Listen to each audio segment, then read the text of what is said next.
Hey guys, welcome back to my channel on YouTube. You're joining me, Jason, on my channel, Jason Pizzino. Today's video, I want to jump back into the travel videos and I want to talk about a few little hacks that I have found over the years of travel. I started traveling back in 2015, so basically 4 years now. Started through Southeast Asia, made my way over to the Middle East, spent a lot of time in Europe, and I've basically been repeating that kind of circuit for the last 4 or so years with a few trips over to Hawaii and California as well, not to mention travel within Australia. But today's video, I want to address a couple of points that I have found over this time of travel, and I think it's important and it could help you with your travels because some of these things come up and they change over time. So if you're not used to traveling or you don't travel very often, or this is the first time you're traveling, I want to give you some very informative tips that, for one, I don't hear near enough on any other travel videos, and for two, I think they're really great money-saving tips. So the two major categories that I'm going to look at today, one being accommodation, two being flights, the areas that you can basically save the most money, because the most money that you need to save for is during your travels as opposed to before. We all know the things that we can do before our travels to save money. Don't spend money on coffees, make sure you eat at home, reduce your electricity bill, try and find somewhere cheaper to live. Like we all know these and we see them over and over and over again on every single travel video or budget video, or I've probably made many of these videos in the past. You see it on Pinterest, you see it on Google, you see it everywhere. So I want to give you some tips that I don't hear out there often enough, and hopefully they make your travel life at least a lot easier if they don't save you just a little bit of money, hopefully a nice chunk of change while you're traveling. But before I get into those hacks, remember to like, share and subscribe to the video, and remember to comment down below. I'll get back to you with any questions you've got about travel. Like I said, it's been something that I've done for the last 4 years. And I'm a bit of a frugal traveler as well, so I kind of know my way around a good deal. The majority of my time over the last 4 years has been spent in Thailand, mostly in Chiang Mai, Israel, and Greece. Greece is probably one of my favorite countries to visit and to live in while I'm overseas, especially during the summer. I'll get into the hacks. I will run through the list of hacks that other people put up, budget tips, all that sort of stuff, so that you've got basically everything you need to know in this video, or at least I like to hope to think so. So the main things that you'll see on Google, when you search in travel budget ideas or how to travel cheap in YouTube, and you see a list of all these videos come up of all the big YouTubers, hundreds of thousands of views, if not millions of views. You kind of click through them, you fast forward, listen to them on fast, and they pretty much run over all the same things, like take the path less traveled, buy an e-reader. These ones are actually not too bad. Go on picnics. But then you get into the stuff that everyone talks about, and that's like, get a local sim. If you're traveling for a long time, get a local sim in the place that you're in. Try the street food. Obviously the local food is going to be cheaper than if you eat your Western diet or whatever normal diet you're used to if you're in a different country and different environment. Pack food for travel days. That's obviously going to reduce the cost you have to spend at airports and getting pretty average airport food for exorbitant prices. Other things, use public transport. Google Maps helps you pick the buses and trains that are in the country that you're in. Those are really easy hacks. Google Maps, I don't normally hear when they say use public transport, but Google Maps will show you what the timetable is. Other things that are kind of in a lot of videos. Fly midweek, book midweek. Tuesday, Wednesday often are cheaper than obviously Friday, Saturday, Sunday. So if you can travel for a longer period of time, travel using midweek. That has been something that I have put into practice myself to actively check it out and look at it. And it kind of is true. So I tend to stick to the midweek stuff if I can travel for longer periods of time. With that said, try and travel on a weekly basis. Stay somewhere for a week because you get discounts in Airbnb generally with the owners of those properties if you stay for a week or longer. If they don't have a weekly discount, you can always ask as well. Maybe they'll give you 5%, maybe 10%, but that's not bad on something that you might pay $50 a night for. So $350, $400 a week, take 10% off. There's basically like a free night. So you're kind of getting an extra free night in there. Walk. That's a pretty straightforward one. Again, still just going through all of these things that you'll hear on many other videos. Take care of your health. Make sure you're looking after your exercise and the food that you're eating, not drinking too much. I know it's easy to do when you're in places where the alcohol's a lot cheaper than it is in, for example, Australia, where it's absolutely taxed to the high heavens. And of course, ride sharing apps, the Uber, Lyft, BlaBlaCar, which is something that I found in Italy. These are all a lot cheaper options than obviously taking taxis. So I want to now get into the stuff that isn't so obvious. You may have heard it, they're not secrets, but I just don't hear them all that often. Let me know if you've got other tips that you don't hear all that often. Let me know in the comments, because they could be really useful for other people. So like I said, I'll go with the two topics that I think will hopefully have the most impact. One being accommodation, two being flights, and I might add a few little things in afterwards.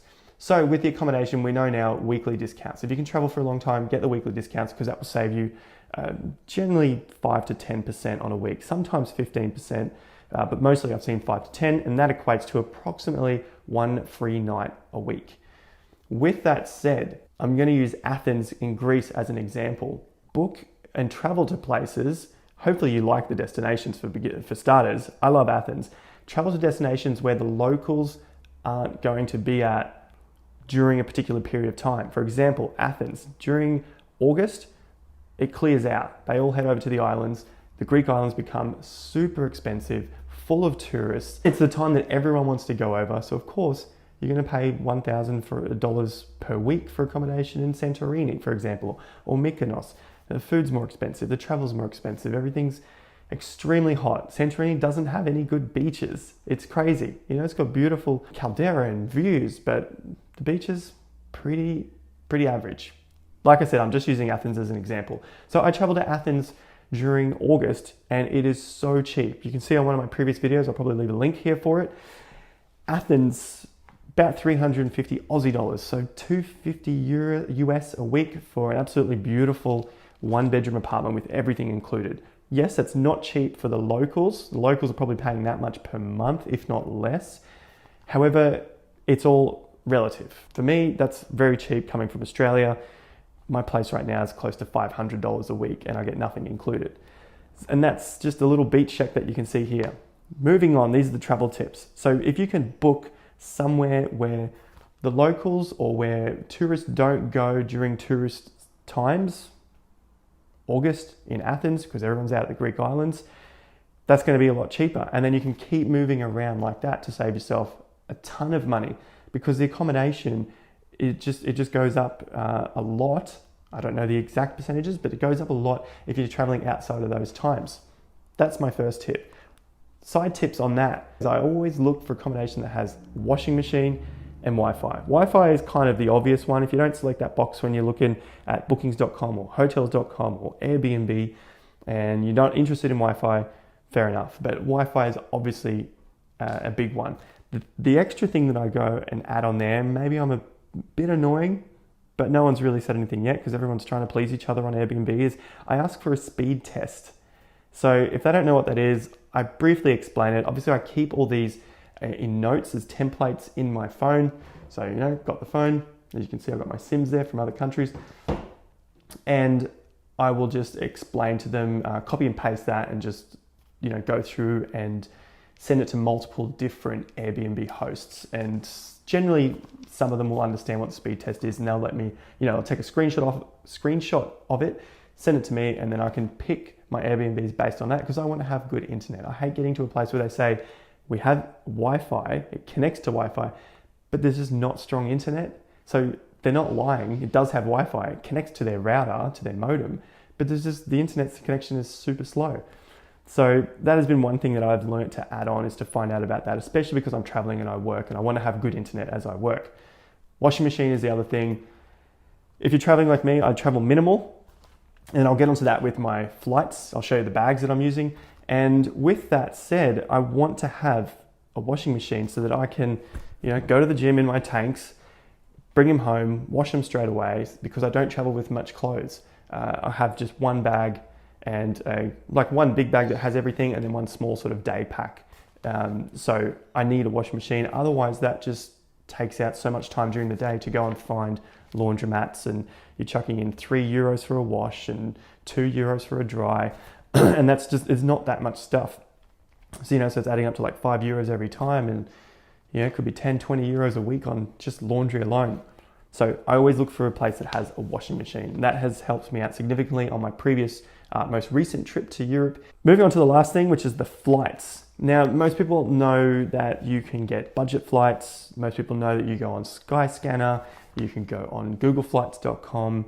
There's a whole host of other cheap flight alternatives that you can find flights on. The one point I want to make here is getting the cheap flights isn't always the cheapest. And we kind of instinctively know that, although we still like to do it anyway. And then when we have these bags, they like to sting you on the baggage fees. So with the cheap flight, they'll generally only give you one bag, and it may only be this size. So that's what I travel with. That's one on my back. But then I also have this size. So this one's smaller, as you can see. So I use this one on my front. I walk around with these two, keep mostly food and just other things in this one. So that's not too big as I'm traveling. And then the bigger one, carry with my laptop in the back, all my other clothes, a jumper, jeans, maybe a few bits and pieces in the front here that I like to travel with for exercise, bands and skipping rope or whatever. The airlines will allow one bag, but they won't allow two. And I don't know many people that just travel with just one alone. So what I do there is I pay for the upgrade. So you've got just your regular economy seat. So on your budget airlines, especially in Europe, like Ryanair, EasyJet, they're the main two that come to mind. They'll have the budget cost, and then they'll add baggage, and then they'll add seat selection, and then they'll add food, and then they'll, the deal, add on credit card costs and add on entertainment and so on and so forth. So what I do is generally buy the add-on for the premium economy seat, or they have different names like speedy boarding, I think is EasyJet's, and Ryanair has their own term for it. And those allow you to firstly board quicker. So that helps so much in the timing, because you can just walk into the airport. You do not need to go up to the counter because you can check in online with their app. So make sure you got to download their apps as well. There's so many sneaky costs. Some of them even charge €50 or £50 if you don't have your boarding pass, or if you haven't checked in online.